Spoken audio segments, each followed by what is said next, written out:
This is Christopher Clark, Town Administrator, Town of Harwich. I'm here with my monthly report that I normally bring for folks and the residents in the community. I thought that we're getting more and more requests and input of the status of the sewer project. So I thought what I would do is devote a little bit of time today, and most likely for my next couple ones of these up to town meeting, just to kind of remind people where we are in the project and where we intend to present before town meeting at the May meeting, May 2018 meeting. So as folks are probably aware, at last year's town meeting and at the election, there were basically two elements that were completed. One was to fund the IMA with Chatham, which Chatham already has a wastewater treatment facility, so we need to have a place to send the material that we have here in Harwich too, so it would be part of the Chatham plant. We bought some of that capacity, if you would. And then the second component of last year's project was to do the design of the what's known as the southern section of the Pleasant Bay Watershed. So this is where we are now. We are heavily into the design phase, and I thought I would just take a couple minutes just to kind of give a little bit of an overview. The best way to visualize the project is it's probably 2/3 of the project of sewering the town to comply with the necessary rules and regulations of the state, is that we're going to do 2/3 would be one part, the central part of town and the western part of town. We're hoping to link into Dennis and Yarmouth to build a facility in Dennis, and that will be at a later date. We'll certainly talk a little bit about that at a different video. And this one is kind of more the 1/3 side of the community, specifically the southern section of Pleasant Bay Watershed. So hopefully, I know Caleb can pan over, and hopefully you don't lose me too much in some of these graphics. But these are the maps that we do have currently out. This is one of our new one, prepared by our consultant, CDM Smith. And really what we had told people last year, and as part of the CWMP, the Comprehensive Wastewater Management Plan, that this purple area here is the area that we would entice or include in phase 2. And you can see it's kind of, I guess, semi-purplish, at least according to this. I know as the image comes out, it comes out in different colors. But phase 2 is primarily in this section. Phase 3 is the green, which is anticipated for about 5 years out from this year. So phase 3 is up here. Let's kind of outline that. I'm sorry, the original outline. And then at a later date, phase 8, which is really about 35 years out, is the brown area. Now, one of the things you're going to see in this, and we've been very careful to say in the presentations, that we're looking at phase 2. We hope to encompass, we do have a raw number now of 628 parcels is currently what we have. And what we wanted to do is to look and see how much of this can we do by gravity, by avoiding having pumps. Pumps are machines, and obviously machines wear out over time and need to be replaced. So the more we're able to do gravity, the better off we'll be for the long run in the overall costs of the project. The short-term cost may be a little bit more doing some gravity, but definitely the long-term cost of not having to change out pump stations will be significant. So in this diagram that we have here, you can see that there's some bolded areas. This one is centered around Sugar Hill. This was not originally in the plan. But obviously, due to its close proximity to Muddy Creek, and certainly we just did about a $5 to $6 million project on the Muddy Creek Bridge, which is located a little bit further up here. We wanted to make sure that we actually captured that to protect that watershed. So this area was now included. I think originally it was kind of slated that maybe we won't be doing it because it is kind of a lower level area and presents some challenges. But I think with all the work done on Muddy Creek, a decision has been made to let's see if we can include that. And then also here, right along the Chatham border, we did pick up, I think that may be next to the church location, I think this is a retail establishment.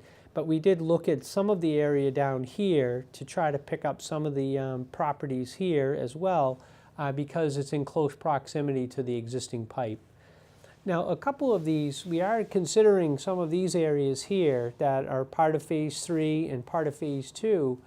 Some of these may be taken out if we're able to do some of the areas down here. So the idea is to get into the 600 home range, because that's the amount, this is really removing the amount of nitrogen that needs to be removed from the environment. So how we accomplish that is somewhat up to us. The number of homes we get to, or the number of businesses, is kind of the number we're looking for. But where we capture that is somewhat dependent upon how we want to lay it out.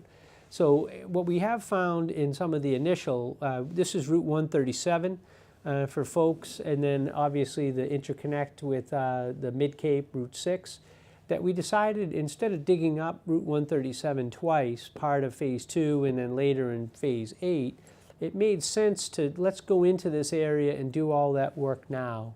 This is a flatter area in general, and we do have the ability to pick up some additional homes here and to do it all through gravity. So that's one of the things that we decided was, let's look at 137, let's dig it up once, let's try to capture some of the houses that are in areas where we know that we could do gravity. And then the same in some of these other areas that we may look, this Phase 3 area may become part of Phase 8. So initially you go from a concept and an initial plan, and then as you start to get the data, and as you're able to look at the data, you're able to make some changes. Certainly, I think we've gotten some very good news very, very recently that there were two neighborhoods, Northeast Drive and Southwest Drive, that we did believe that we needed to do individual grinder pumps in those locations. By putting the pipe in the ground about maybe 3 to 5 feet deeper, we're actually able to accomplish these through gravity. So where we did have a certain, at least two neighborhoods where we were looking at potentially putting grinder pumps in, we've been able to eliminate that because now we have the topography and the survey data. And survey data, I had this question this morning, as a matter of fact, it's not a survey like a survey of, oh, what do you think of this or that? It's literally a survey where they take measurements to make sure that they get the elevations correct on the ground.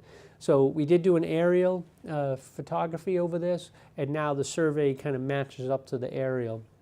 But what that's been able to do is, in some cases, this along Church Street also, we weren't sure we were able to feed that by gravity. We thought we'd need to have a pump station, or not a pump station, but a force main in this area. And now we have been able to determine that that looks like we will be able to accomplish it with gravity. So you can see where we are in the process of spending close to $2 million doing the design, but the importance of the design is to make those decisions. Where can we go and put these things in with gravity?